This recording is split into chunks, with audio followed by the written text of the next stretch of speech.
নমস্কাৰ সকলোকে স্বাগতম জনাইছো আৰম্ভ কৰিছো আমাৰ আজিৰ অনুষ্ঠান অভিমত আজিৰ অভিমতত আমি আকৌ এবাৰ ভাৰত আৰু পাকিস্তানৰ শেহতীয়া পৰিবেশ পৰিস্থিতিৰ সন্দৰ্ভতে কথা পাতিব বিচাৰিছো ষ্টুডিঅত আছে বিশিষ্ট ৰাজনৈতিক বিশ্লেষক ডক্টৰ সুনীল পৱন বৰুৱা মই বৰুৱা স্যাৰ আপোনাক অনুষ্ঠানলৈ স্বাগতম জনাইছো ডক্টৰ ৰঞ্জিত সভাপণ্ডিত ডাঙৰীয়া আপোনাকো মই স্বাগতম জনাইছো ডিব্ৰুগড় বিশ্ববিদ্যালয়ৰ ৰাজনীতি বিজ্ঞান বিভাগৰ অধ্যাপক ডক্টৰ কৌস্তভ ডেকা মই কৌস্তভ ডেকাকো অনুষ্ঠানলৈ স্বাগতম জনাইছো আৰু ডক্টৰ অখিল ৰঞ্জন দত্ত গুৱাহাটী বিশ্ববিদ্যালয়ৰ ৰাজনীতি বিজ্ঞান বিভাগৰ অধ্যাপক লেখক বিশ্লেষক তেখেতো আমাৰ অন্যতম অতিথি তেখেতকো মই অনুষ্ঠানলৈ স্বাগতম জনাই লৈছো প্ৰথমতে মই ডক্টৰ সুনীল পৱন বৰুৱা কাখলৈকে আহিব বিচাৰিছো স্যাৰ ইতিমধ্যেই যুদ্ধখন লাগিছে আৰম্ভণিয়া কিন্তু আৰম্ভণিতেই যি অপাৰেশ্যন সিন্দুৰক লৈ যেটো এতিয়া বিশ্বজুৰি প্ৰভাৱ বা পৰিবেশ আপুনি কি দেখিছে যে ইয়াতে খাম কাটিব নে আগন্তুক দিনত আৰু বেছি ইয়াৰ প্ৰসাৰতা বৃদ্ধি পাব যুদ্ধ আৰম্ভ হোৱাৰ আগৰে পৰা অপাৰেশ্যন সিন্দুৰ যেটো আৰম্ভ হ'ল হয় সেই আৰম্ভণি বুলি যেতিয়া আমি ধৰি লওঁ যদিও হয়তো যুদ্ধ বুলি কোৱা নাই হয় তাৰ পৰা প্ৰতি মুহূৰ্তত সকলোৰে এটা কথাত গুৰুত্ব দিছে যে বৰ্তমান যেটো পৰ্যায় সেই পৰ্যায়তকে যাতে বস্তুটো আৰু আগবাঢ়ি না যায় এস্কেলেশন বুলি যেটো শব্দ কৈ আছে হয় হেতু পৃথিৱীৰ সকলো বৃহৎ শক্তি যিবোৰ ভাৰতৰ লগত জড়িত পাকিস্তানৰ লগতো জড়িত সকলোৱে খালি এটা কথাৰ গুৰুত্ব দিছে যে কোনো ক্ষেত্ৰতে এটো যাতে আৰু ইয়াৰ পৰিসৰ সীমা যাতে বৃদ্ধি নহয় কাৰণ এটা কথা সকলোৱে বুজি পাইছে যে যি ক্ষেত্ৰ কাৰণতে নহওক দুখন নিউক্লিয়াৰ পৰমাণৱিক অস্ত্ৰৰ অধিকাৰী দুখন ৰাষ্ট্ৰৰ মাজত যুদ্ধ মানে বিশ্ব শান্তিৰ ক্ষেত্ৰত এটা ডাঙৰ এটা প্ৰত্যাহ্বান আৰু সেই প্ৰত্যাহ্বান কাৰণ আমি এখন যিখন পৃথিৱীত বাস কৰিছো সেইখন পৃথিৱী এটা সৰু সীমিত পৰিসৰৰ মাজত আবদ্ধ নাথাকে ভাৰত পাকিস্তানৰ যুদ্ধ মানে সমগ্ৰ পৃথিৱীত তাৰ এটা প্ৰভাৱ পৰিব গতিকে সকলোৱে বিচাৰিছে যে যুদ্ধখন সীমিত হ'ব লাগে আৰু ভাৰতে আৰম্ভণিৰ পৰা কৈছে যে প্ৰথম অৱস্থাত কূটনৈতিক যেটো পদক্ষেপ আমি আৰম্ভণিতে যোৱা 24 তাৰিখে এই কথাটো ইয়াতে এইটো কথা গুৰুত্ব আৰোপ কৰিছিল যে ভাৰত চৰকাৰে যেটো কূটনৈতিক পদক্ষেপ লৈছে হেতু এই সময়ৰ কাৰণে হেতু এটাতকৈ উৎকৃষ্ট আছিল আৰু যদি কিবা কাৰণত অকৃতকাৰ্য হয় সফল নহয় তেতিয়া হলে তাৰ পৰৱৰ্তী পৰ্যায়ত যাব লাগিব তেতিয়া যুদ্ধৰ কথা আহিব সেইকাৰণে সকলোৱে কিন্তু সেই সময়ত বহুতে প্ৰতিশোধ শব্দটো কৈছিলে কিন্তু প্ৰতিশোধৰ শব্দটোৰ তাৰ ব্যাখ্যা বহুত হ'ব পাৰে প্ৰতিশোধ বহু ধৰণে ল'ব পাৰি গতিকে প্ৰতিশোধ প্ৰথমে সিন্ধু নদীৰ জল সিন্ধু যেটো পানী সেইটো বন্ধ কৰা বা কূটনৈতিক পৰ্যায়ত যিবিলাক ল'ব খুজিছিলে সেইবিলাক পদক্ষেপ ঠিক আছিল কিন্তু তাৰ লগতে এটা কথা কিন্তু সংগোপনে চলি আছিল যে ভৱিষ্যতৰ প্ৰস্তুতি আমি যেতিয়া দেখিলো যে ভাৰত চৰকাৰে সামৰিক বাহিনীৰ ওপৰত সম্পূৰ্ণ দায়িত্ব কৰ্তৃত্ব অৰ্পণ কৰিছে যুদ্ধ আৰম্ভ কৰিব ৰাজনৈতিক নেতৃত্বই কিন্তু যুদ্ধখন কেনেকৈ চলাব কি কৌশল অৱলম্বন কৰিব ক'ত আঘাত কৰিব সেইটো দায়িত্ব সামৰিক বাহিনী আৰু সেইটোৱে হ'ল গণতান্ত্ৰিক এখন ৰাষ্ট্ৰৰ কাৰণে এটা ডাঙৰ এটা আনৰ লগত নিমিলা এটা কথা যে সামৰিক বাহিনী আৰু চৰকাৰ দুটা পৃথক বস্তু যুদ্ধখন কিন্তু আৰম্ভ কৰাৰ দায়িত্বটো কাৰ চৰকাৰ কিন্তু সেইখন চলাই নিয়া আৰু কেনেকৈ নিব ক'ত লক্ষ্যত উপনীত হ'ব সেইটো দায়িত্বকে সামৰিক বাহিনী যেটো কথা আমাৰ মোদীয়ে কৈ দিছে বাহিনীৰ ওপৰত আৰু মোদীয়ে অতি সুন্দৰকৈ এটা কথা কৈ দিছে যে এতিয়াৰ পৰা আমি সম্পূৰ্ণ কৰ্তৃত্ব সামৰিক বাহিনীৰ হাতত দিছোঁ যেটো আগতে কোনো প্ৰধানমন্ত্ৰীয়ে তেনেকৈ কোৱা আমি শুনা নাই তাৰমানে সামৰিক বাহিনীৰ ওপৰত সম্পূৰ্ণ এটা আস্থা আৰু বিশ্বাস আৰু যেটো কাৰণে আমাৰ দেশবাসীৰ এটা ধাৰণা হৈ গ'ল যে এটা সঁচাকৈ কাৰ্যক্ষম এটা সামৰিক বাহিনীৰ আমি অধিকাৰী গতিকে এইটোৱে দায়িত্ব ল'ব পাৰিব যুদ্ধ আৰম্ভ হ'ল কিন্তু আজি বিশেষকৈ যোৱা ৰাতি যেটো ঘটনা হ'ল লাহোৰত সম্পূৰ্ণ আকাশমাৰ্গৰ যেটো প্ৰতিৰোধ যেটো ক্ষমতা সেইটো সম্পূৰ্ণ নষ্ট কৰি দিয়া বুলি যেটো কথা কৈছে যদি একপক্ষীয়ভাৱে ভাৰতে ক'লেহেঁতেন তেতিয়াহ'লে আমাৰ এখন সন্দেহ আছিলে কিন্তু মই আজি নিজে বিদেশী টেলিভিছন বিলাকক চাই পেলাই দেখিছোঁ সেয়া CNN হওক আল জাজিৰাই হওক বা BBC হওক সকলোৱে কিন্তু এই কথাটো বুজি কৈছে যে কথাটো হয় এয়াৰ ডিফেন্স চিষ্টেম এইটো এটা বৰ ডাঙৰ কথা হয় ইয়াৰ পিছত পাকিস্তানে কি কৰিব গতিকে যুদ্ধখন আৰু বাঢ়িব নে কমিব সেইটো দায়িত্ব এতিয়া ভাৰতৰ নহয় সেইটো দায়িত্ব পাকিস্তানৰ ধন্যবাদ মই আকৌ আহিম আপোনাৰ কাষলৈ মই ডক্টৰ ৰঞ্জিত সভাপতি ডাঙৰীয়াৰ কাষলৈ আহিছোঁ তেখেতে কৈছে যে এতিয়া ভাৰতৰ হাতত নাই যুদ্ধখন বঢ়াব নে কমাব পাকিস্তানৰ ওপৰতহে এতিয়া নিৰ্ভৰ কৰিছে আপুনি কেনেকৈ ভাবে কথাটো নাই আচলতে মই কথা কৈছোঁ কি যে ভাৰতবৰ্ষৰ লগত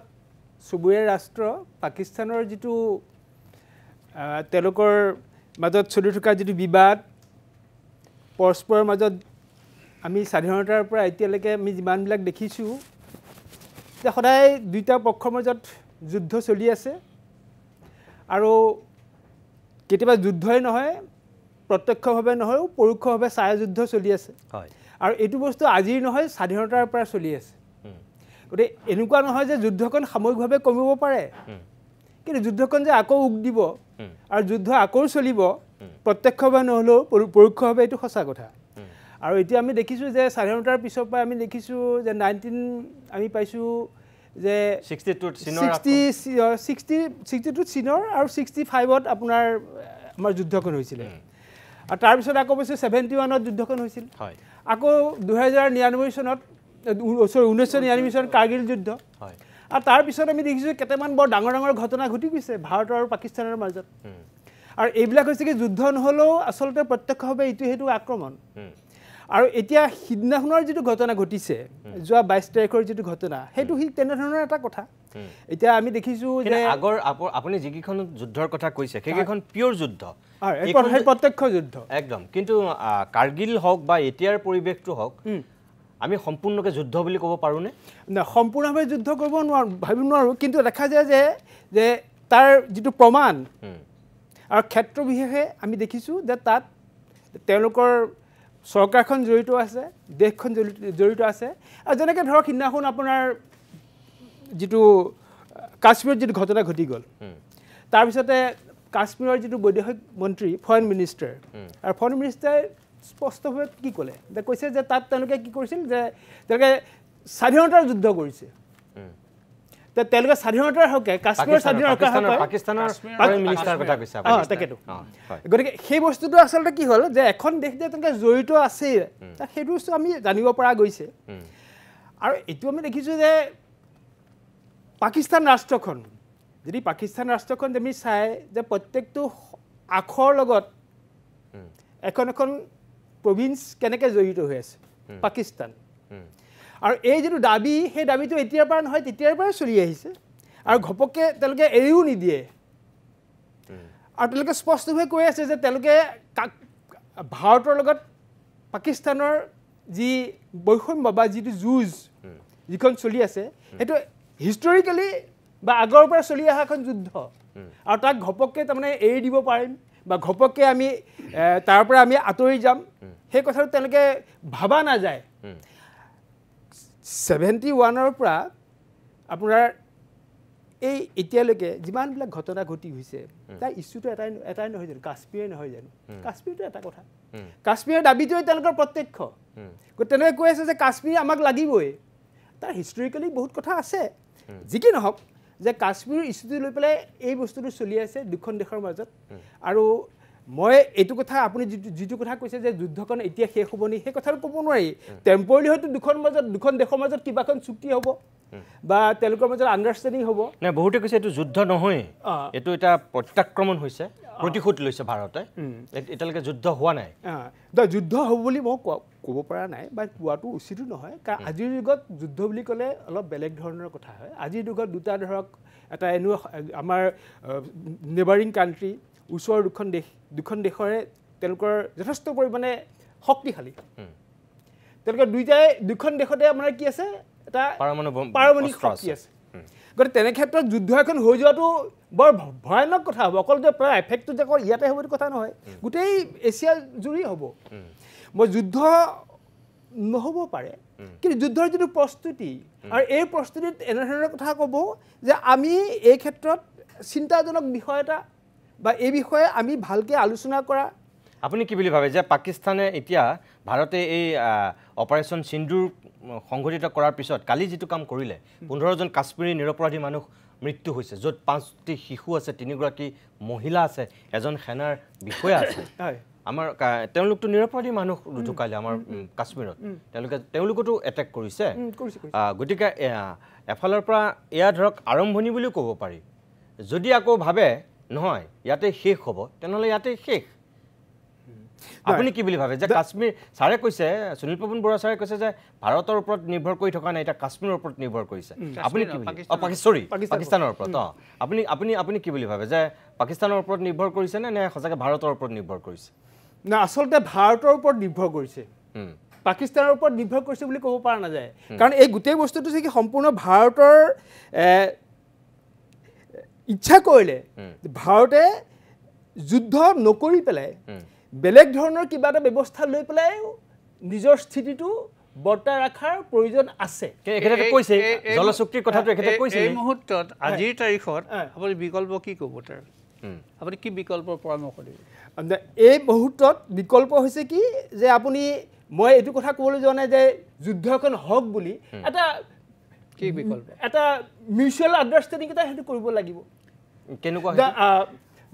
কেনেকুৱা কৰিব লাগিব মানে কি ধৰক এনেকুৱা হয় সাধাৰণতে যুদ্ধখন শেষ কৰিবৰ কাৰণে কি কৰিব লাগিব তাত বিদেশী শক্তি হয়তো তেওঁলোকৰ মাজত মধ্যস্থতা কৰিব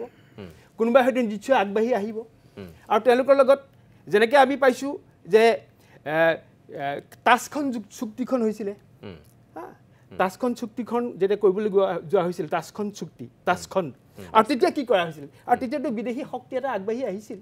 গতিকে এতিয়া হয়তো আমি এনেকুৱা কৰিব লাগিব যে ইমানতে শেষ কৰি পেলাই কোনোবা এটা বিদেশী শক্তিৰ লগত তাৰ মধ্যস্থতা লৈ পেলাই আমি যুদ্ধখন ইমানতে শেষ কৰিব লাগিব তাৰমানে আপুনি কৈছে যে এইখিনিলৈকে কৰাটো ঠিকে আছিলে মানে অপাৰেশ্যন সিন্দুৰ কৰাটো ঠিকে আছিলে বুলি আপুনি কয় নহয় মই ঠিক আছে বুলি ঠিক নকওঁ কিন্তু তথাপিও মানে এনেকুৱা হ'ব যে আজি যিটো এটা ঘটনা ঘটিছিল সেই ঘটনাৰ বিৰুদ্ধে কিবা এটা ৰিভেঞ্চ ল'ব লাগিব দেখুৱাব লাগিব কিন্তু আমি অকণমান ৰৈ পেলাই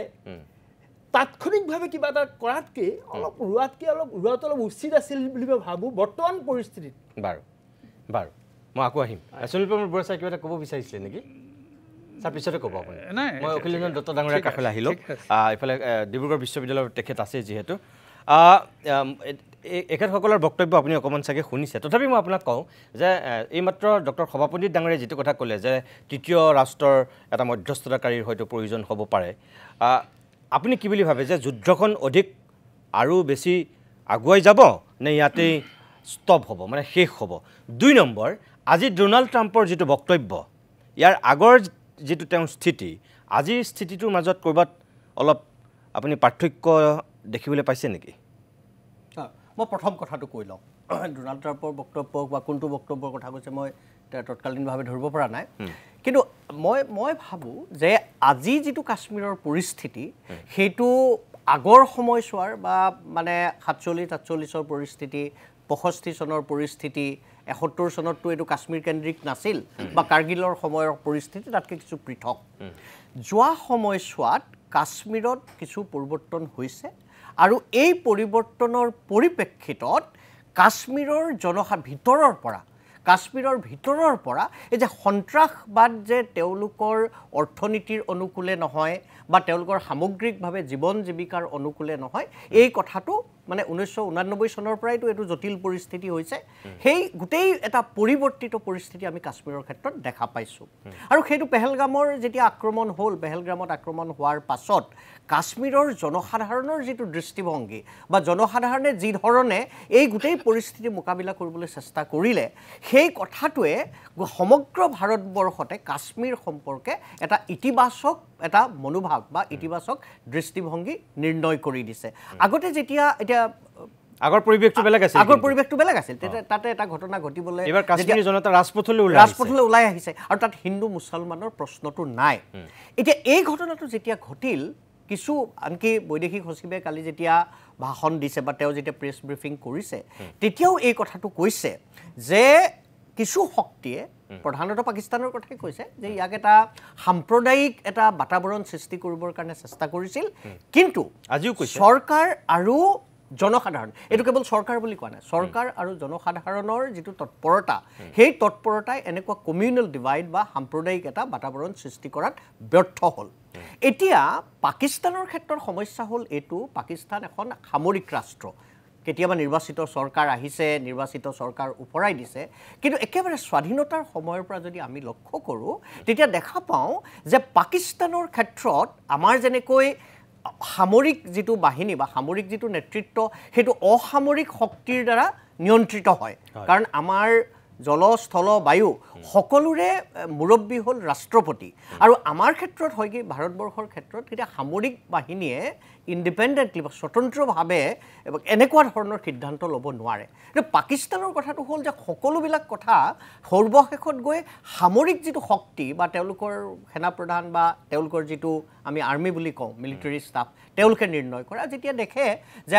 অসামৰিক এখন চৰকাৰ থাকিলে তেওঁলোকৰ স্বাৰ্থ বিঘ্নিত হৈছে তেতিয়া তেওঁলোকে চৰকাৰ উপৰাই দিয়ে গতিকে আমাৰ আৰু তেওঁলোকৰ মাজত এটা পাৰ্থক্য আছে আৰু ভাৰতবৰ্ষৰ লগত তেওঁলোকৰ যিখন যুদ্ধ চলি আছে সেইখন কাশ্মীৰ কেন্দ্ৰিক আৰু কাশ্মীৰৰ মাজলৈ তেওঁলোকৰ যিটো অনুপ্ৰৱেশ সেই অনুপ্ৰৱেশে তেওঁলোকক এই যুদ্ধখন চলাই যোৱাত সহায় কৰিছিল কিন্তু এতিয়া পৰিস্থিতি কিছু পৰিৱৰ্তন হৈছে আৰু চৰকাৰৰ যিটো প্ৰতিক্ৰিয়া এইবাৰ আপোনালোকে লক্ষ্য কৰিব সেই প্ৰথমবাৰ যেতিয়া সৰ্বদলীয় বৈঠক বহিলে তেতিয়া এটা কথা চৰকাৰে মানে হয়তো খুব বিচক্ষণভাৱে এই কথাটো ক'লে যে তেওঁলোকৰ এই যিটো মানে যিটো কুটাঘাত মোকাবিলা কৰাৰ ক্ষেত্ৰত কিছু ব্যৰ্থতা চৰকাৰৰ আছে এই কথাটো কিন্তু চৰকাৰে নিজাকৈ ক'লে আৰু বিৰোধী দলবিলাকে নিশ্চৰ্তভাৱে চৰকাৰক কিন্তু সমৰ্থন জনাইছে সমালোচনা কৰা নাই আৰু সকলোৱে এই কথাটো উপলব্ধি কৰিছে যে এই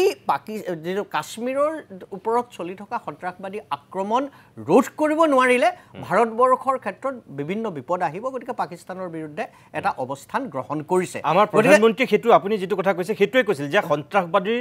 পুলিয়ে পুখাই এবাৰ উঘলা হ'ব সঁচাকৈ এতিয়া এবাৰ সেই পৰ্যায়লৈ যাবনে নাযায় সেই পৰ্যায়লৈ যাবনে নাযায় সেইটো কথা নিৰ্ভৰ কৰিব কাশ্মীৰী জনসাধাৰণক চৰকাৰে কিমান বিশ্বাসত লৈছে এই কথাটো অত্যন্ত গুৰুত্বপূৰ্ণ কথা আপুনি চাব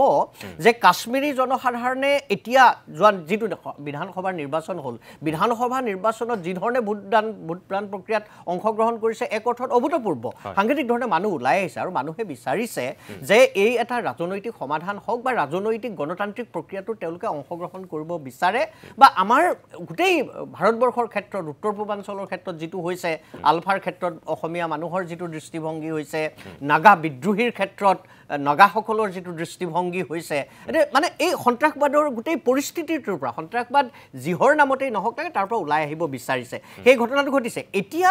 চৰকাৰে যদি বিশ্বাসত কাশ্মীৰী জনসাধাৰণৰ মাজত সাংঘাতিক ধৰণে এটা বিশ্বাসৰ ভাৱ জগাই তুলিব পাৰে আৰু এটা ঘটনা ঘটিছে আপুনি চাব আগতে যেতিয়া এনেকুৱা ধৰণৰ ঘটনা ঘটে ৰাজ্য চৰকাৰ আৰু কেন্দ্ৰীয় চৰকাৰৰ মাজত এটা অৰিয়াৰি হয় এতিয়া উমৰ আব্দুল্লাৰ চৰকাৰ কংগ্ৰেছে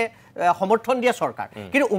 উমৰ আব্দুল্লাৰ লগত কিন্তু কেন্দ্ৰীয় চৰকাৰৰ তেনেকুৱা ধৰণৰ কোনো অন্ততঃ ৰাজহুৱাভাৱে এনেকুৱা ধৰণৰ কোনো আমি পৰিৱেশ পৰিস্থিতি দেখা নাই য'ত মানে উমৰ আব্দুল্লাহ কেন্দ্ৰীয় চৰকাৰে মানে সমালোচনা কৰিছে অথবা কেন্দ্ৰীয় চৰকাৰক উমৰ আব্দুল্লাই সমালোচনা কৰিছে মই ক'ব বিচৰা কথাটো হ'ল এইটো যে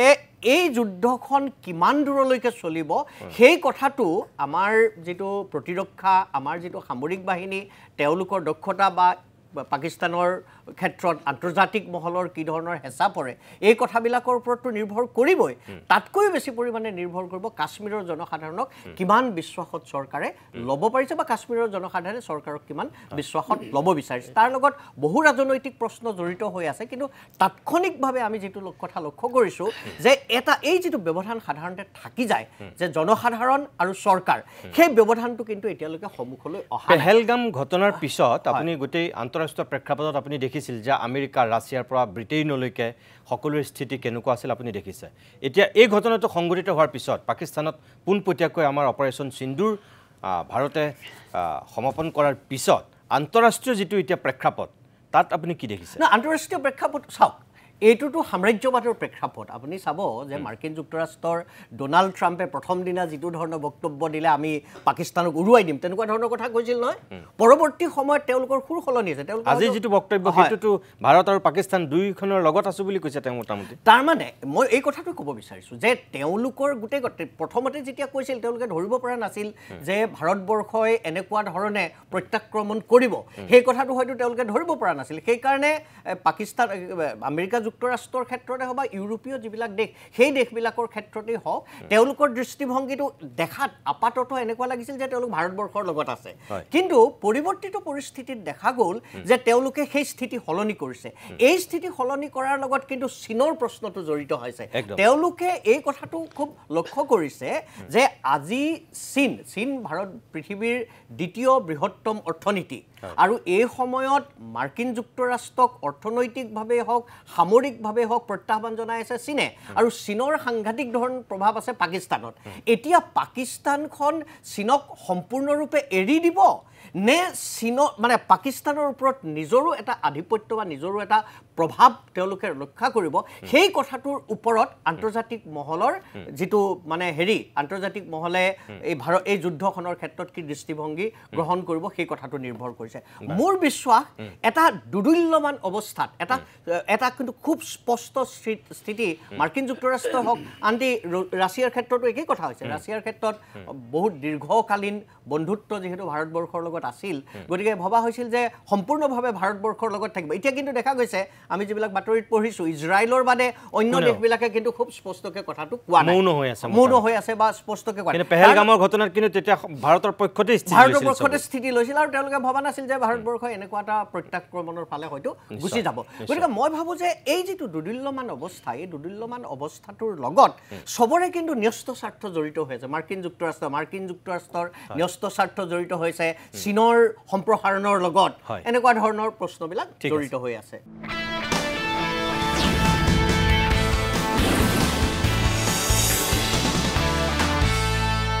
শেহতীয়াকৈ ভাৰত আৰু পাকিস্তানৰ যি পৰিৱেশ সৃষ্টি হৈছে সেই সন্দৰ্ভতে আমি আজিৰ অভিমতত কিছু কথা পাতিছোঁ মই ডক্টৰ কৌস্তভ ডেকাৰ কাষলৈ গৈছোঁ পোনে ডিব্ৰুগড় বিশ্ববিদ্যালয়ৰ ৰাজনীতি বিজ্ঞান বিভাগৰ অধ্যাপক আমি ইয়াত তিনিগৰাকী ব্যক্তিৰ বক্তব্য ল'লোঁ আৰু তিনিগৰাকীয়ে ৰাজনৈতিক বিশ্লেষক আপুনি ইতিমধ্যে গমেই পাইছে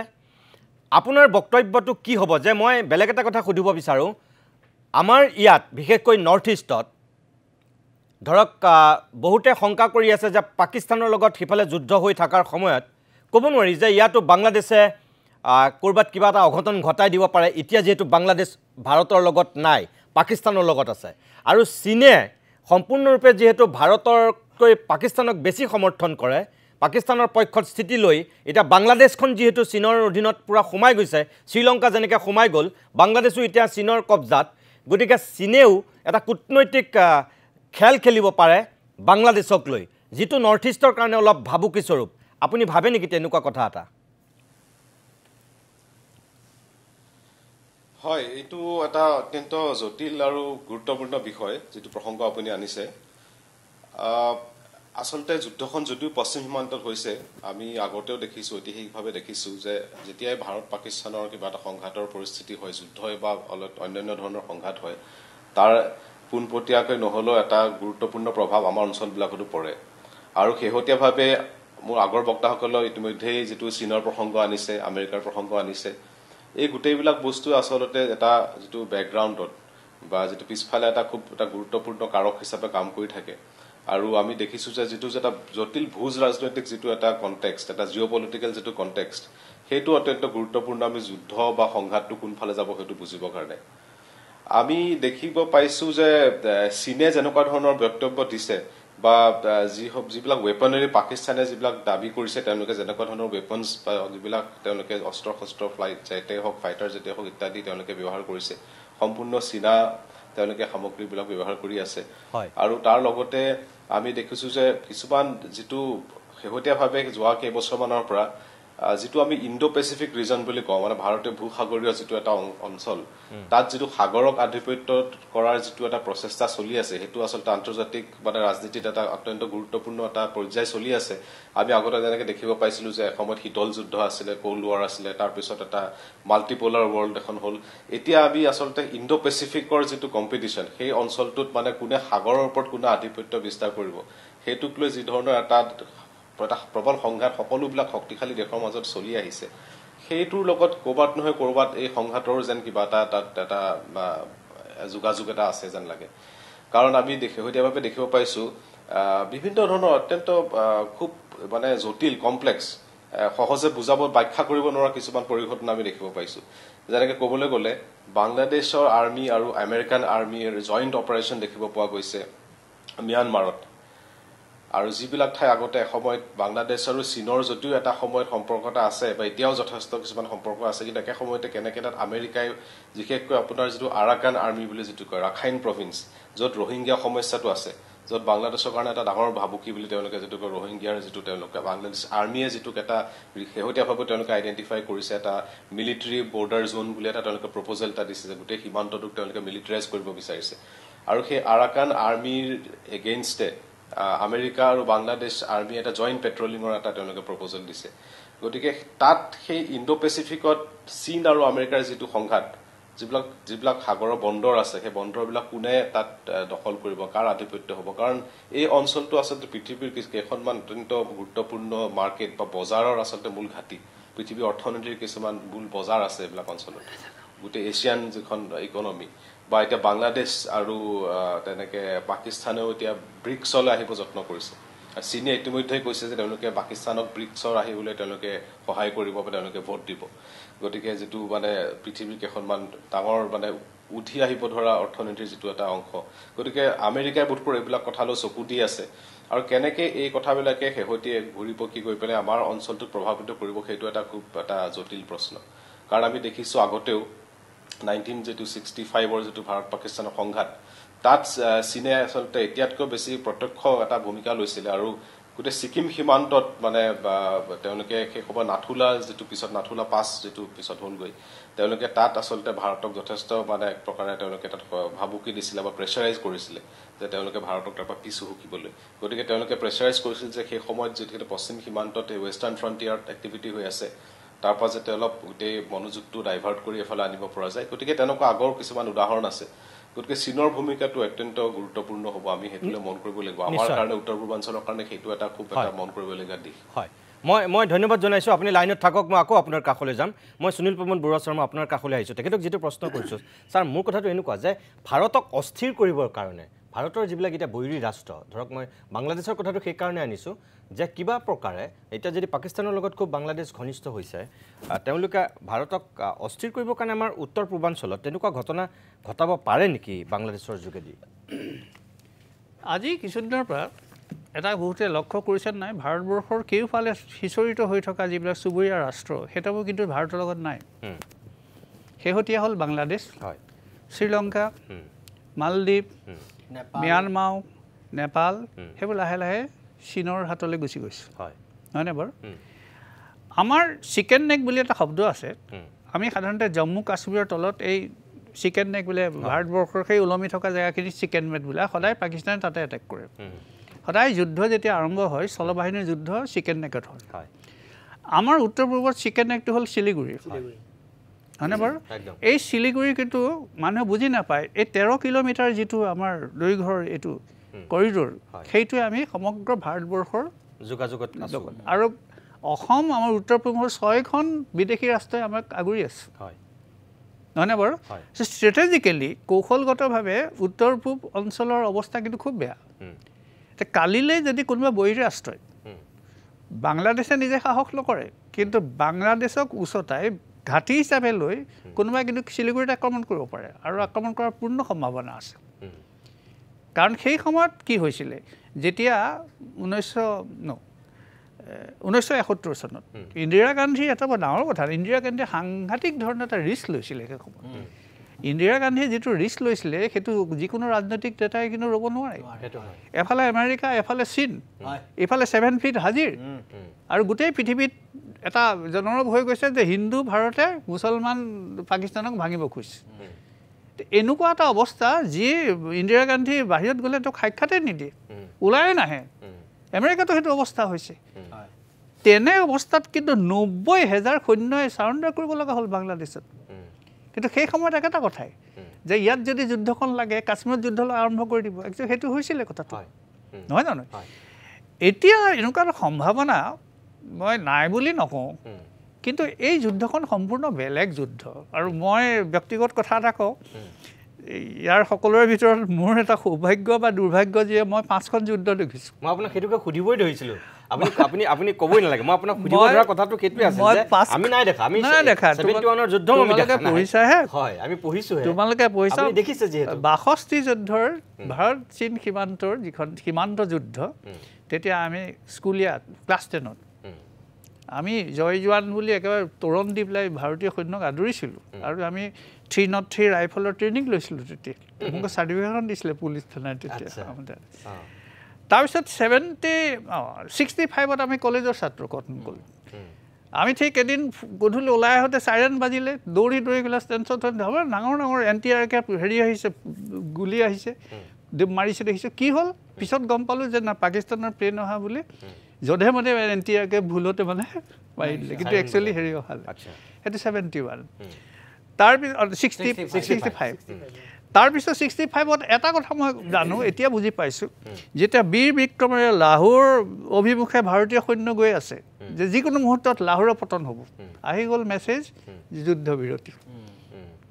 আন্তঃৰাষ্ট্ৰীয় হেঁচাত পৰি ভাৰতীয় যুদ্ধ বিৰতি যাৰ কাৰণে ভাৰতীয় সৈন্য বাহিনী অত্যন্ত হেৰি হৈছিল দুখিত হৈছিল তেওঁলোকৰ মৰেল একেবাৰে ভাগি গৈছিল এয়া পাইছিলে জয় জোৱান জয় কিষাণ যিটো হেৰিয়ে শ্লোগান দিছিলে শাস্ত্ৰী তাৰপিছত শাস্ত্ৰী কেনেকৈ হ'ল কি হ'ল তাস্কেণ্ডত সেইবিলাকৰ পিছৰ কথা আৰু 71ৰ যুদ্ধ আমি তেতিয়া ইউনিভাৰ্চিটিৰ পৰা ওলাই জাষ্ট চাকৰি জীৱন আৰম্ভ কৰিছোঁ 71 তাৰপিছত 71ৰ যুদ্ধ আমি দেখিছোঁ মানে বাংলাদেশৰ জন্ম সেইটো ভুল নে শুদ্ধ হ'ল এটা পিছৰ কথা এইটো আৰু 99ত সাংঘাতিক এটা বিশ্বাসঘাতকতা বাজপেয়ীয়ে আপ্ৰাণ চেষ্টা কৰিছে যে বন্ধু সলাব পাৰি চুবুৰীয়া সলাব নোৱাৰি গতিকে আমি সদায় চুবুৰীয়াৰ লগত ভালে থাকিব লাগে নহয় নে বাৰু নৱাজ শ্বৰীফৰ লগত লাহোৰ ডিক্লেৰেশ্যন বোধহয় কৰিছে তাৰ আগতে একেবাৰে মনে জেনেৰেল পাৰভেজ মুশ্বাৰফে কি কৰিলে গোপনে চৰকাৰে নজনাকৈ যুদ্ধ প্ৰস্তুতি চলাই যুদ্ধ কৰিয়ে পেলালে সেয়াই হ'ল পাকিস্তান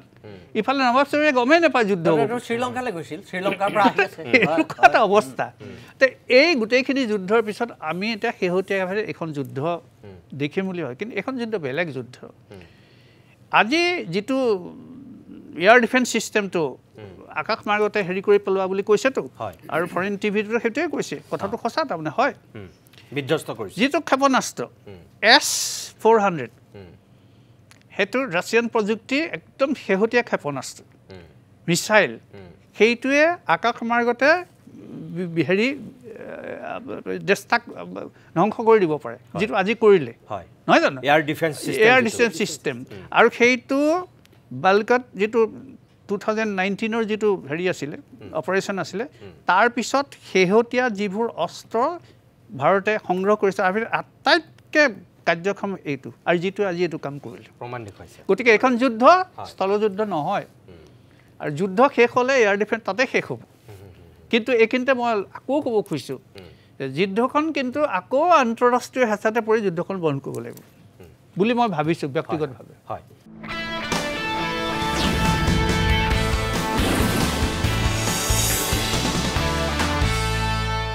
এই মুহূৰ্তত আমেৰিকাৰ ৰাষ্ট্ৰপতি ডোনাল্ড ট্ৰাম্পৰ আমাৰ ভাৰত আৰু পাকিস্তানৰ সন্দৰ্ভত শেহতীয়া যিটো বক্তব্য অকণমান আপোনালোকক মই দেখুৱাই ল'ব বিচাৰিছোঁ Oh, it's so terrible. My position is I get along with both. I know both very well, and I want to see them work it out. I want to see them stop. And hopefully they can stop now. They've gone tit for tat, so hopefully they can stop now. But I know both. We get along with both the countries very well, good relationships with both, and I want to see it stop. And if I can do anything to help, I will be there. মই doctor সভাপতি ডাঙৰীয়া যে তেওঁ কিমান কৌশলপূৰ্ণ স্থিতিৰে কথাখিনি কৈছে আপুনি চাওক যে ইয়াৰ আগত পেহেলগামৰ ঘটনাৰ সময়ত তেওঁ কিন্তু মোদীক একদম পুৰা সহযোগিতা আগবঢ়োৱাৰ কথা কৈছিল বা সন্ত্ৰাসবাদ নিৰ্মূল কৰাৰ তেওঁ সহযোগিতা কৰিম বুলি কৈছিল এতিয়া কিন্তু তেওঁ কি বুলি কৈছে যে তেওঁ ট্ৰিট ফৰ টেট বুলিও কৈছে সন্ত্ৰাসবাদীৰ বিৰুদ্ধে ভাৰতে লোৱা স্থিতিটোক তেওঁ সেফালৰ পৰা সেই শব্দটোও ব্যৱহাৰ কৰিছে কৰি কিন্তু তেওঁ আকৌ দুইখন দেশৰ লগত তেওঁ ভাল সুসম্পৰ্ক বজাই ৰখাৰ কথাও কৈছে ষ্টপ কৰিবলৈ ক'লে না ইয়াত সদায় দেখা যায় যে এইটো ট্ৰাম্পৰ কূটনীতি হয় তেওঁৰ ডিপ্ল'মেচি কাৰণ হয়তো কিন্তু আমিতো ভাবি আছিলোঁ যে ডোনাল্ড ট্ৰাম্পে পুৰা আমাৰ মোদীক সহায় কৰিব নহয় মোদীৰ লগত আৰু মোদীক তেওঁ এটা গুড ফ্ৰেণ্ড বুলি কৈছিলে ভাল ফ্ৰেণ্ড আৰু সেই হিচাপে আমিও আশা কৰিছোঁ বোলে ভাৰতো আশা কৰিছিলে যে এই সংকটৰ সময়ত অন্ততঃ ট্ৰাম্পে ভাৰতৰ লগত থাকিব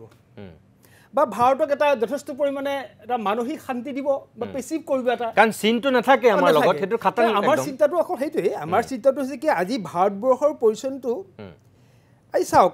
ভাৰতৰ যিবিলাক নেবাৰিং কাণ্ট্ৰি আছে ভাৰতবৰ্ষৰ বাহিৰত খুব ভাল আজি মোদীৰ ৰিলেশ্যনটো একেবাৰে জাকত জিলিকা গোটেই ভাৰতবৰ্ষত মোদী হয়নে কথাটো চবেই এটা গুৰুত্বপূৰ্ণ ভূমিকা লৈ আছে কিন্তু মোদী আজি ধৰক ভাৰতবৰ্ষৰ এছিয়ান কাণ্ট্ৰিবিলাকত কেনেকুৱা এটা অৱস্থা যেটো সুনীল পৱন বৰা ছাৰে কৈ গৈছে যে আমাৰ চুবুৰীয়া ৰাষ্ট্ৰ গতিকে সেইকাৰণে আমাৰ প্ৰতি পদে পদে ভয় চীনক লৈ পেলাই কাৰণ ৬২ চনতো আমি থেকেচা পাই আছোঁ তাৰ পিছতো অকল পাকিস্তানেই নহয় যে প্ৰতি ক্ষেত্ৰতে আমাৰ দুইফালৰ পৰা কামোৰ মাৰিছে যেনেকৈ আমি পাকিস্তানে আমাক যথেষ্ট পৰিমাণে অশান্তি পাই আছোঁ আৰু এই অশান্তিটো চীনৰ পৰা আহিছে কিন্তু আৰু এইবিলাক যিটো ডকলাম যিটো হেৰি আছিলে যিটো আমাৰ ক্ৰাইচিছটো সেই ক্ৰাইচিছটো আমিতো দেখি আহিছোঁ পাই আহিছোঁ চীন দেশৰ আজি কাশ্মীৰতো এটা অংশটো তেতিয়াই চীনৰ লগতে আছে তেতিয়াৰ পৰা গতিকে এই গোটেই বস্তুটো চিন্তাজনক কথা আৰু এনে পৰিস্থিতিত আজি ট্ৰাম্পৰ যিটো কথা আমি শুনিলোঁ আপুনি যিটো প্ৰশ্ন কৰিছে আৰু তাৰ মোৰ ক'ব লগা হৈছে এইটোৱেই যে আচলতে এয়া হৈছে কি তেওঁলোকে এটা ডিপ্ল'মেচি নাই এইটো আমেৰিকাই লৈছে কিন্তু মই আপোনাক এইটো কাৰণেহে কৈছোঁ যে ইজৰাইলক বাদ দি এতিয়ালৈকে ভাৰতৰ এই পাকিস্তান আক্ৰমণৰ পিছত আক্ৰমণ বুলিয়ে কৈছোঁ দিয়কচোন তাত যিহেতু অপাৰেশ্যন সিন্দুৰ বুলি আমি যিহেতু ৯টাকৈ সন্ত্ৰাসবাদী ঘাটি যেতিয়া উৎখাত কৰা বুলি আমি কৈ আছোঁ গতিকে এইটোতো আক্ৰমণেই যুদ্ধ হ'বনে নহয় সময় ক'ব কিন্তু এইটো এটা আক্ৰমণ বা প্ৰত্যাক্ৰমণটো হয় সন্ত্ৰাসবাদীৰ বিৰুদ্ধে এতিয়া কথা হ'ল যে ইজৰাইলক বাদ দি কোনো এখন দেশে এতিয়ালৈকে কিন্তু মুকলিকৈ ভাৰতক সমৰ্থনো কৰা নাই বা বিৰোধিতাও কৰা নাই মৌন হৈ আছে এই মুহূৰ্তলৈকে পেহেলগামৰ ঘটনাটোৰ পিছত কিন্তু ভাৰতৰ পক্ষত একদম বহুত ব্ৰিটেইন আপুনি ৰাছিয়া সকলোৱে ভ্লাদিমিৰ পুটিনে আনকি মোদীৰ লগত টেলিফোনত কথাও পাতিলে আপুনি যদি চাই তেনেহ'লে ফ্ৰান্স সকলোবিলাক দেশ মোটামুটি ভাৰতৰ লগত আছিল এতিয়া কিন্তু এই ঘটনাটোৰ পিছত এতিয়ালৈকে সকলো মৌন তাৰমানে ডোনাল্ড ট্ৰাম্পৰ যিটো স্থিতি ডোনাল্ড ট্ৰাম্পৰ যিটো এটা বক্তব্য হ'ল একেই বক্তব্য বাকীবিলাক দেশেও আগন্তুক সময়ত ল'ব নেকি যদি লয় তেতিয়া ভাৰতে কি কৰিব মই সেই কথাটো কৈছোঁ নহয় আচলতে কথা হৈছে কি মই গোটেই কথাবিলাক কৈছোঁ যে আমাৰ চুবুৰীয়া দেশ পাকিস্তান আমাৰ যিটো সমস্যা সেই সমস্যা পাকিস্তানৰ পৰাই আহিছেতো এতিয়া চুবুৰীয়া দেশ হিচাপে পাকিস্তানৰ লগত আমি বৰ্তমান পৰিস্থিতিত আজি এটা সংঘাতপূৰ্ণ অৱস্থালৈ আমি গতি কৰিছোঁ ট্ৰাম্পৰ কথাখিনি আমি যদি চাওঁ দেখিম যে তাতো এটা ডিপ্ল'মেচি তেওঁলোকৰ বেহা বেপাৰ তেওঁলোকৰ যিটো ৰাজনৈতিক সুবিধা কাৰ লগত থাকিব সেই কথাটো তেওঁলোকে হিচাপ নিকাচ কৰি আছে আৰু তেনে পৰিস্থিতিত মই ভাবোঁ ট্ৰাম্পৰ কথালৈ গৈ পেলাই আমি এনেকৈ চাম যে আমাৰ যিটো ভাৰতবৰ্ষৰ লগত আমেৰিকাৰ কিবা এটা আগৰ সম্পৰ্ক এটা বা মধুৰ সম্পৰ্ক এটা আগতে আছিল জানো মই সেইটোকে যিটো আমি নতুনকৈ আশা কৰিছোঁ হয় কিন্তু মধুৰ সম্পৰ্ক নাছিল সোভিয়েট ৰাছিয়া যেতিয়া আছিল তেতিয়াতো সোভিয়েট ৰাছিয়াৰ লগতে ভাৰত আছিল আমেৰিকাটো পাকিস্তানৰ লগত আছিল মোটামুটি কিন্তু এতিয়া ধৰক তাৰপিছত জিঅ' পলিটিক্স যেতিয়া চেঞ্জ হ'ল মোদীৰ বা আমেৰিকাৰ লগত ঘনিষ্ঠ সম্পৰ্কৰ ক্ষেত্ৰতে কওক বা মনমোহন সিঙৰ দিনতো আৰু কিছু তেওঁ আৰম্ভ কৰিলে তাৰপিছত বাৰাক ওবামাৰ দিনত আৰু বেছি ভাল হ'ল তাৰপিছত জো বাইডেন আহিল আনকি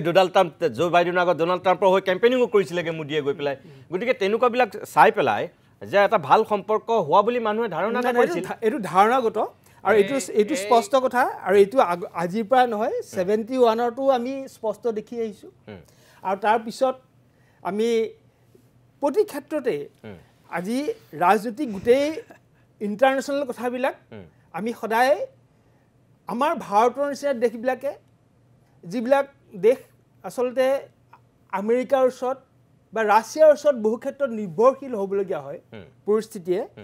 আজি ঠিক তেনেকৈ আমাৰ সেই ট্ৰেণ্ডটো সেই হিচাপটো আমি এতিয়াও কৰি আছোঁ আৰু এই পৰিস্থিতিটো আমি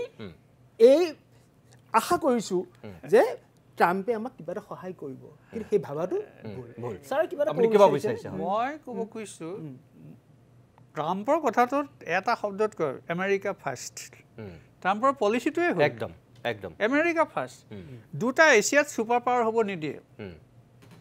আইদাৰ ইতিমধ্যে ইণ্ডিয়া চীন আছে আৰু চাইনা নাই স্যাৰ মই কিন্তু কথাটো মই আৰু অকণমান বেলেগকৈ ভাবিছোঁ তুমি কি কোৱা নাই মই ভাবিছোঁ নাই সেইটোতো হয়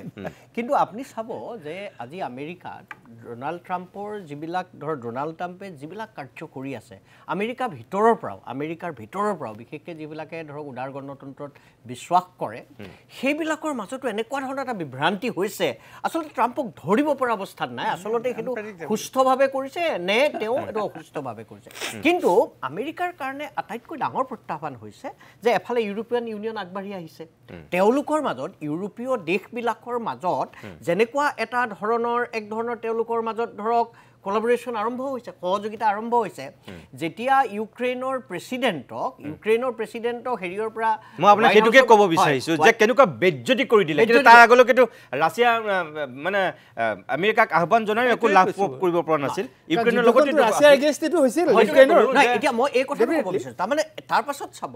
যে তাৰ পৰা যেতিয়া তেওঁ ওলাই আহিছে ইউৰোপৰ কিন্তু প্ৰতিবিলাক দেশে ইউক্ৰেইনৰ ৰাষ্ট্ৰপতিক সাংঘাতিক ধৰণে এটা সমৰ্থন দিব এনেকুৱা ধৰণৰ এটা হেৰি পৰিস্থিতিৰ সৃষ্টি হৈছে তাৰ মানে ইউৰোপীয় দেশবিলাকৰ মাজতো এক ধৰণৰ বিভ্ৰান্তি ধৰিব পৰা নাই যে তেওঁলোকে অতদিনে ভাবি আছিল নাটোত যিহেতু আছে নৰ্থ এটলাণ্টিক ট্ৰিটি অৰ্গেনাইজেশ্যনত আছে নৰ্থ এটলাণ্টিক ট্ৰিটি অৰ্গেনাইজেশ্যনৰ এটা মূল শক্তি মাৰ্কিন যুক্তৰাষ্ট্ৰ আৰু সেই শক্তিক লৈয়ে ৰাছিয়াৰ বিৰুদ্ধে ইউৰোপীয় শক্তি আৰু মাৰ্কিন যুক্তৰাষ্ট্ৰ এতিয়া হঠাৎ ডোনাল্ড ট্ৰাম্পে কৈ দিলে নহয় মোৰ আসলতে ৰাছিয়াৰ লগতহে এটা সম্পৰ্ক গঢ়ি উঠিছে মই ইয়াতো এক ধৰণৰ মানে এটা মধ্যস্থতা ৰাষ্ট্ৰপতিলৈকে দেখোন কৈ দিলে নহয় জানো এতিয়া তাৰমানে মাৰ্কিন যুক্তৰাষ্ট্ৰৰ কাৰণে আটাইতকৈ ডাঙৰ প্ৰত্যাহ্বান হৈছে এফালে ইউৰোপীয় শক্তিৰ উত্থান অন্যফালে ছুপাৰ পাৱাৰ হিচাপেতো চাইনাৰ উত্থান হৈছেই আৰু এনেকুৱা এটা অৱস্থাত ভাৰতবৰ্ষৰ স্থিতি যদি সাংঘাতিক ধৰণে শক্তিশালী ছাৰে যিটো কথা কৈছে শক্তিশালী হৈ যায় ইতিমধ্যেতো ভাৰতবৰ্ষই মানে ছিকিউৰিটি কাউন্সিলত নিৰাপত্তা পৰিষদত সদস্য বিচাৰি চাৰিওফালে কেম্পেইন আৰম্ভ কৰিছে বা কেম্পেইন কৰি আছে এনেকুৱা আৰু অন্যহাতে ভাৰতবৰ্ষ এতিয়া বিশ্ব অৰ্থনীতিৰ তৃতীয় অৰ্থনীতিৰ দিশে গতি কৰি আছে কাৰণ আপুনি যদি চায় China United states of America মাৰ্কিন যুক্তৰাষ্ট্ৰ চীন তাৰ পাছত জাপান জাৰ্মানী আৰু ভাৰতবৰ্ষ এতিয়া জাপান জাৰ্মানী আৰু ভাৰতবৰ্ষৰ মাজত জিডিপিৰ তফাত খুব কম বহুত বেছি নহয় আৰু জাৰ্মানী আৰু জাপানতকৈ ভাৰতবৰ্ষ এখন বিশাল দেশ আৰু আমাৰ অৰ্থনীতিটো কোন পৰিস্থিতিত গৈ কোন সময়ত গৈ এই দুখন দেশ অতিক্ৰমী কৰি তৃতীয় পৰ্যায়লৈ গুচি যায় এইটো ক'ব নোৱাৰি আৰু যদি সেইটো হয় তেতিয়াহ'লে ছাৰে যিটো কথা কৈছে চীন আৰু ভাৰতবৰ্ষ দুইখনে দ্বিতীয় আৰু তৃতীয় বিশ্ব বৃহৎ শক্তি হৈ যাব মানে এই শংকাবিলাক কিন্তু মাৰ্কিন যুক্তৰাষ্ট্ৰৰ নথকা নহয় আৰু এনেকুৱা এটা পৰিস্থিতিত চীনে যিহেতু ইতিমধ্যে মই কথাটো কৈছিলোঁ পাকিস্তানৰ মাজলৈ সোমাবলৈ চেষ্টা কৰি আছে যিবিলাক চিপেক হৈছে চাইনা পাকিস্তান ইকনমিক কৰিডৰ হৈছে যেটো BRI বৰ্ডাৰ ৰুটছ অৰ্গেনাইজেশ্যনৰ ইনিচিয়েটিভছৰ আণ্ডাৰত গতিকে এইবিলাকে কিন্তু মাৰ্কিন যুক্তৰাষ্ট্ৰক অধিক শংকিত কৰি তুলিছে ইতিমধ্যে কৌস্তভ ডেকা এটা কথা কৈছিল যেটো ইণ্ডো পেচিফিক যেটো আমাৰ সাগৰৰ ভূমধ্য সাগৰীয় অঞ্চলত এতিয়াতো মানে যিখন যুঁজ চলিছে এই যুঁজখন সাগৰ কেন্দ্ৰিক হৈ গৈছে অন্যফালে ছাৰে যেটো কথা ক'লে অন্য যিখন যুঁজ চলিছে অৰ্থনৈতিক যুঁজখন সাগৰ কেন্দ্ৰিক হৈছে আৰু ইখন দুখন দেশৰ মাজত যুঁজখন আকৌ আকাশলৈ গুচি গৈছে গতিকে এটা জটিল পৰিস্থিতি এটা সৃষ্টি হৈছে এনেকুৱা এটা অৱস্থাত ভাৰতবৰ্ষৰ কাৰণে মই যেটো কথা প্ৰথমতে কৈছিলোঁ যে ভাৰতবৰ্ষৰ কাৰণে আটাইতকৈ ডাঙৰ কথাটো হ'ল যে দেশৰ সমগ্ৰ জনসাধাৰণক কেনেকৈ একত্ৰিত কৰি ৰাখে মই ভাবো সেইটোৱে আটাইতকৈ গুৰুত্বপূৰ্ণ কথা যেতিয়া আজি নাগাসকলৰ লগত এটা সম্পৰ্ক স্থাপন হৈছে বা আমাৰ যিবিলাক নৃগোষ্ঠী আছিল তেওঁলোকৰ লগত এটা সম্পৰ্ক স্থাপন হৈছে এটা সময়তো নাগা বিদ্ৰোহীসকলো পাকিস্তানলৈ গৈছিল মিজুসকলো পাকিস্তানলৈ গৈছিল বা অন্য আমাৰ অঞ্চলৰ যিবিলাক তেওঁলোকৰ চীন বা পাকিস্তানলৈকে গৈছিল এতিয়া লাহে লাহে সেইটো কমি আহিছে অন্যফালে কাশ্মীৰৰ ক্ষেত্ৰতো পাকিস্তানৰ লগত এটা সম্পৰ্ক এটা গ্ৰহণ কৰিছিল তেওঁলোকে আজি কিন্তু পৰিস্থিতি সৃষ্টি হৈছে মই ভাবিছোঁ এই আন্তৰ্জাতিকভাৱে যিটো জটিল পৰিস্থিতিত ভাৰতবৰ্ষক তৃতীয় বিশ্ব মানে প্ৰথম বিশ্বৰ দেশবিলাকে সমৰ্থন কৰিব নে নকৰে এটা বিভ্ৰান্তি সৃষ্টি হৈছে সেইটো সময়ত ভাৰতবৰ্ষৰ কাৰণে আটাইতকৈ ডাঙৰ প্ৰত্যাহ্বান যে সকলোকে কাশ্মীৰৰ পৰা নাগালেণ্ডৰ পৰা গুজৰাটৰ পৰা একেবাৰে অন্য ঠাইলৈকে কেনেকৈ সকলোকে সংগঠিত কৰি ৰাখে মই যে সেইটো কৰিব পাৰিলেহে ভাৰতবৰ্ষই এই যিখন যুঁজ কৰিছে আপুনি ঠিকেই কৈছে আৰু মই ভাবো আপুনি কৰিব পাৰিলেহে বুলি কৈছে মই ভাবো আজিৰ দিনত চাগে সেইটো হৈ আছে যেন লাগে সেইটো ক্ষেত্ৰত সফল হৈছে মই এই কথাটো উল্লেখ কৰিছো ওমৰ আব্দুল্লাহ আৰু কেন্দ্ৰীয় চৰকাৰৰ মাজত যিটো সহযোগিতা আৰু কংগ্ৰেছে কোনো ধৰণৰ এটা সহযোগিতা ৰাজনৈতিক মাধ্যমত কাশ্মীৰৰ ক্ষেত্ৰত ওমৰ আব্দুল্লাহে কৰিবলৈ বাধ্য হৈছে না বাধ্য পেহেলগামৰ ঘটনাটোৰ পিছত কাৰণ গোটেই কাশ্মীৰখন কি হৈছে সম্পূৰ্ণভাৱে ধ্বংস হৈ গৈছে সেইটো কথা সেইটোতো অনুভৱ মই আপোনালোকৰ মাজত আহিম অকণমান সময়ৰ কাৰণে পুনৰ বাণিজ্যিক বিৰতি লৈ লওঁ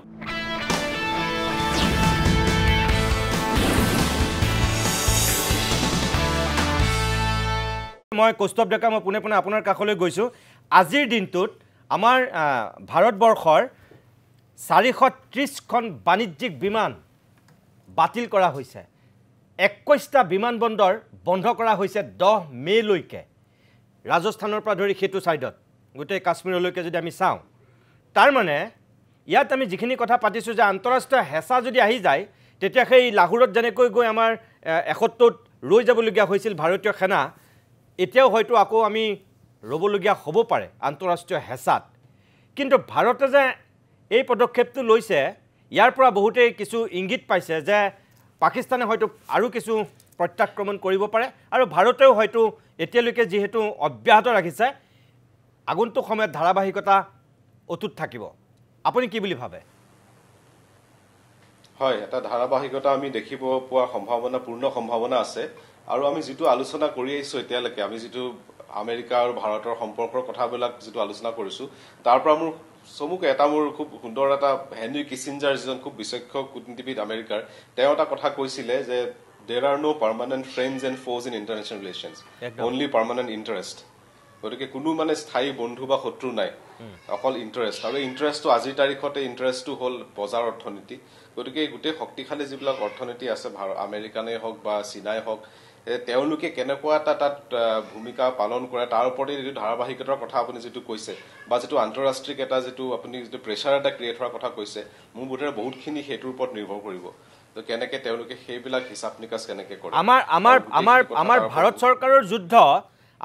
চৰকাৰৰ যুদ্ধ কিন্তু পাকিস্তানৰ সন্ত্ৰাসবাদীৰ বিৰুদ্ধে পাকিস্তান সমৰ্থিত সন্ত্ৰাসবাদীৰ ঘাটি উচ্ছেদ কৰা সন্ত্ৰাসবাদ নিৰ্মূল কৰাহে সাধাৰণ জনতাৰ বিৰুদ্ধে নহয় আপুনি ভাবেনে যে এনেকৈ আমি এই ক্ষেত্ৰত মোদীয়ে যে কৈছিল পুলিয়ে পোখাই একদম উভলা হ'ব আমি সফল হ'ম বহুত দূৰলৈকে বোধ কৰোঁ সফল হোৱা যাব যেতিয়ালৈকে তাৰ যিবিলাক মূল কাৰকবিলাক যিবিলাক আমি পুলি পোখাই যদি উঘালি দিব পাৰোঁ বহুত দূৰলৈকে এটা খুব সুন্দৰ এটা কঠোৰ এটা নিদৰ্শন দাঙি ধৰা হ'ব কিন্তু যদি যিবিলাক ভূ ৰাজনৈতিক যিটো প্ৰেক্ষাপট যিবিলাকে এনেকুৱা ধৰণৰ পৰিস্থিতি জন্ম দিয়ে সেই প্ৰেক্ষাপটবিলাক যেতিয়ালৈকে থাকিব বোধ কৰি এই সমস্যাবিলাক বিভিন্ন ধৰণৰ বেলেগ বেলেগ ৰূপত পুনৰ আকৌ উঠি অহাৰ সম্ভাৱনা থাকে কিন্তু আগতেও আমি দেখিছোঁ যে এনেকুৱা ধৰণৰ যেতিয়া নিৰ্ণায়ক কিছুমান পদক্ষেপ লোৱা হয় আগতেও যেনেকৈ 1971 এটা নিৰ্ণায়ক পদক্ষেপ আছিলে গতিকে সেই গোটেই ধাৰাটোক এক প্ৰকাৰে স্তীমিত কৰি দিব পৰা যায় বা তাত কিছুমান ইণ্টাৰভেনশ্যন ক্ৰিয়েট কৰিব পৰা যায় গতিকে সেইফালৰ পৰা চাব গ'লে আমাৰ ভাৰতীয়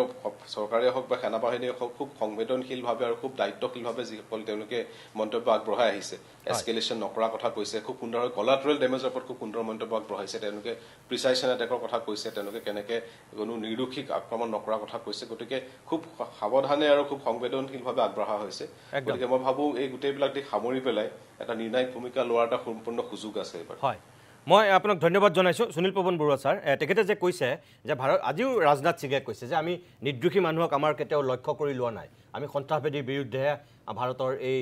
অপাৰেশ্যন সিন্দুৰৰ অভিযান কিন্তু পাকিস্তানে যিটো প্ৰত্যাক্ৰমণ কৰিছে আজি কাশ্মীৰত 15জন যি নিৰীহ মানুহ ঢুকাইছে আজি আপুনি পাকিস্তানৰ এতিয়ালৈকে তেওঁলোকে স্পষ্টকৈ কোৱা নাই যদিও তাৰ বাতৰি কাকতৰ মতে 31জন তাত নিহত হৈছে বুলি কোৱা হৈছে আৰু তেওঁলোকৰ মতেতো গৈ পেলাই তাত আপোনাৰ মন্ত্ৰীওতো ফুলৰ থোপা দিছে এয়া শ্বহীদ ঘোষণা কৰিছে গতিকে আমি কৈছোঁ সেয়া সন্ত্ৰাসবাদী কিন্তু তেওঁলোকৰ মতে সেয়া সন্ত্ৰাসবাদী নহয় চাগে তেনেকুৱা এটা কথা হৈছে এই যে যিখিনি তেওঁলোকে আজি ভাৰতত এটেক কৰিলে শিখ আৰু গুৰুদ্বাৰ মূলতঃ শিখ সম্প্ৰদায়ৰ মানুহ আৰু গুৰুদ্বাৰবিলাকক এটেক কৰিছে যদি সেইটোৱেই হয় আগন্তুক দিনত আপুনি কি বুলি ভাবে যে ইয়াৰ প্ৰভাৱটো কেনেকুৱা হ'ব ভাৰতবৰ্ষত এতিয়া আমি জনাত অন্তত কোনো ধৰণৰ সন্ত্ৰাসবাদীক পৃষ্ঠপোষকতা কৰি কোনো শিবিৰ এতিয়া ভাৰতবৰ্ষত নাই আজিৰ তাৰিখত বোধহয় নাই আমি ক'ব নোৱাৰোঁ আগতে এসময়ত আছিলে বেলেগ কথা এতিয়া নাই গতিকে পাকিস্তানে আক্ৰমণ কৰিলে কাক কৰিব আমাৰতো